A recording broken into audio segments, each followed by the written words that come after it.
Rev up your engines!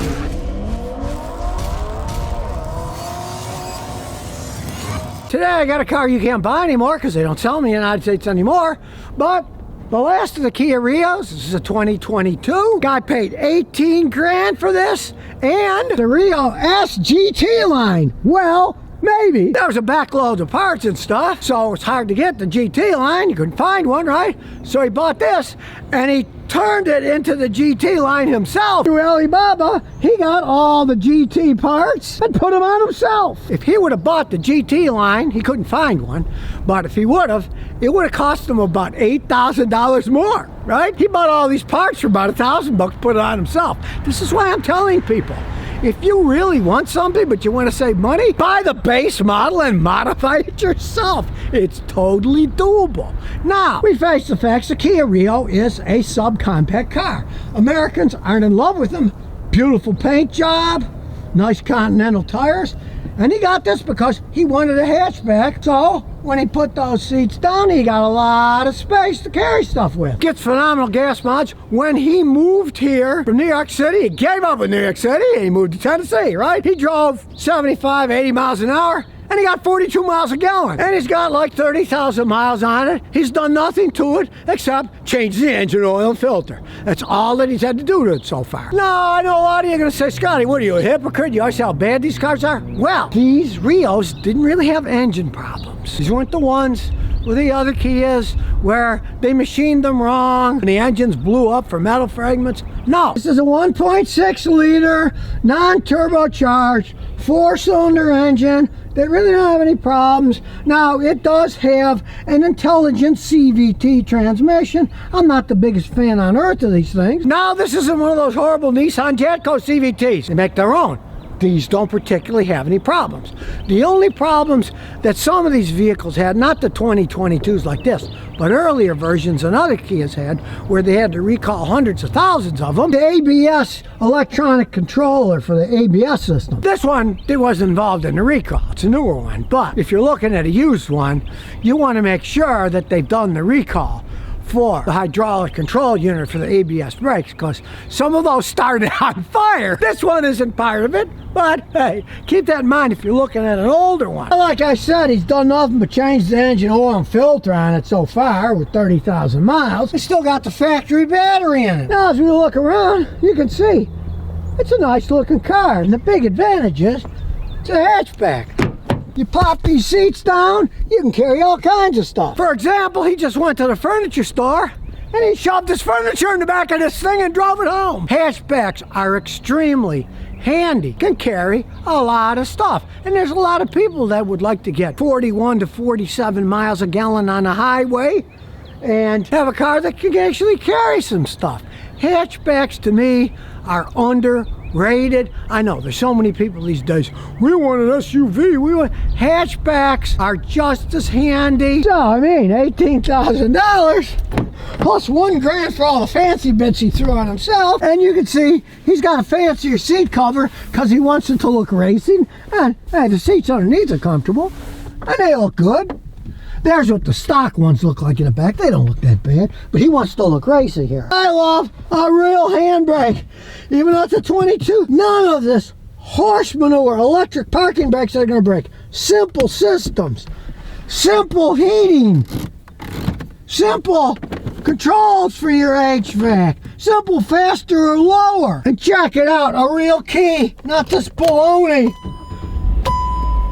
Electronic stuff, right? You got all your menus and stuff that you can go through. And yeah, it's a CVT transmission, but look, you can shift it up and down with the fake shifts. The seat's reasonably comfortable. You can see it's got a lot of support. And it's got disc brakes in the front, but only drums in the back. Well, that's just like my Matrix. They stop perfectly fine. Neither of these are race cars. Well, most people don't realize that in normal drivings, 90-something% of the stopping is the front. The reason they put brakes on the back was to keep the vehicle from swerving back and forth when you stop, just to make it go evenly. The back brakes don't need that much. And of course, being drum brakes, they're sealed inside. Guess what? They last forever.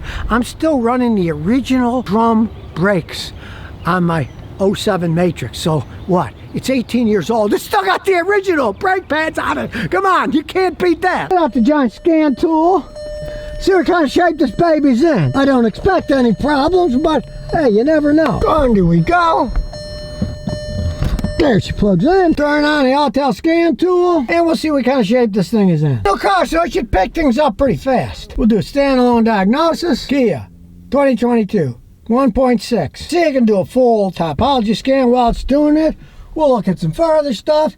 Hey, yeah, it's a basic car, but it doesn't look bad. And you can even get a sport shifting for the transmission. Yes, of course, there's no trouble codes. It's only got 30,000 miles, so let's start this baby up.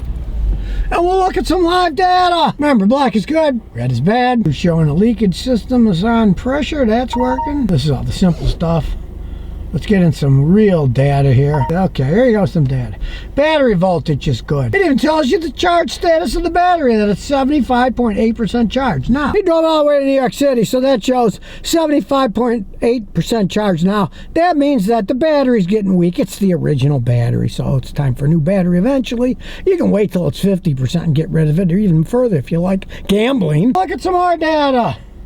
Everything's black and good. Gives you the water temperature, the intake air temperature, oxygen sensor, your injection time. They're all exactly the same. That is good information. Full injection system, it gives you the data for all of them. Now, the required Lambda is 1, that's perfect. So, oh, it's perfect. Oh, it's off 1/1000th.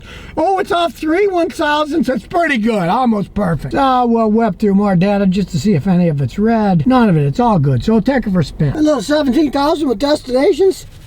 It's 18,240 bucks. Nice backup camera. Look, for a car this cheap and it has that great resolution, I'm impressed. A 1.6, no shaking, no vibration. This thing is pretty well set up. Now it does have a CVT, but I gotta say it's pretty smooth. I don't know how fast it's gonna be. We'll take it for a little spin, bud. For a subcompact car, now they're always fun to drive because they're so small. They corner quite well. They don't have that much weight that they're carrying. And the suspension, hey, the ride isn't that bad. And the corner ability is excellent. The brakes, perfectly capable. Drum brakes in the back are fine. It's got discs in the front. Small compact cars, they don't have blind spots. There's no blind spots. You can see quite well. And you know it's a short vehicle, so you don't have to worry about backing up into stuff much. Go up the hill on Tobacco Road, we'll take her through her paces. Is anybody behind us? Nobody's behind us. We don't want to get rear-ended. And here we go. Come to stop. Nobody behind us. Let's see what this baby can do. Go!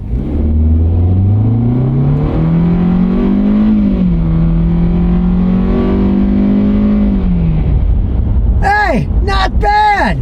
Not bad. Hey, yeah, it's not a race car. Let's see.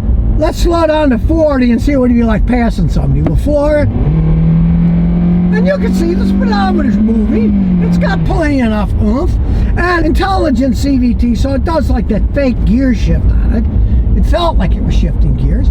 But hey, for a little bitty engine, it gets good gas mileage. It's plenty zippy enough. He cruised all the way from New York to Tennessee doing 75, 80. He had no problems. Gotta say, driving the speed limit here, it's a surprisingly quiet car. Small turning radius, since it's a subcompact car. I mean, this baby turns around on a dime. Back we go. And yeah, it makes noise. All these little CVT vehicles are gonna make noise.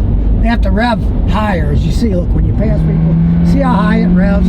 That's just how CVT transmissions are. It's fun to drive this little thing around. Hey, it's a fun little zippy car. Look, the tires aren't even squealing. Look, we'll turn in front of this guy. I have no problems at all.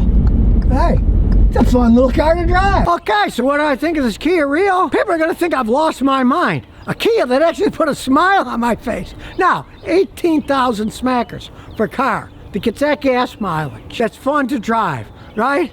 But it's got a giant problem, and that's this. They don't sell them anymore in the United States, right? Because, as I say over and over again, car manufacturers are not in the business of making cars. They're in the business of making money. They didn't make enough money in these. Not that much markup. Let's face the fact. If you're buying the average American car today that Americans buy, not American made, but cars bought in America. The average new one's like $45,500, right? Well, if you buy this for 18 grand, they can't make that much money. They're only getting 18 grand out of your pocket. They don't sell them because they want to make more profit. They want to sell you a big SUV. They want to sell you something they can mark the living heck out of, right? They don't want to sell these because they don't make enough money. So they don't sell anymore in the United States. Same thing with this Matrix. It was made in Cambridge, Ontario. They stopped making them a long time ago. Why? They're great cars. They can run forever. They didn't make that much money because they weren't that expensive. They would rather sell you a Lexus SUV or, you know, a RAV4 SUV. They want something that's 35, 45, 50,000 bucks, not something that's cheap. But with people whining about the high price of new cars, hey, you'd think they could sell a whole bunch of these. I guess they just don't want to go through the trouble of making a bunch of little cars and make small money. They would rather make large cars and make more money. Well, for my money, what could you beat for $18,000 these days? And it was only 2 years ago. So if you never want to miss another one of my new car repair videos, remember to ring that bell.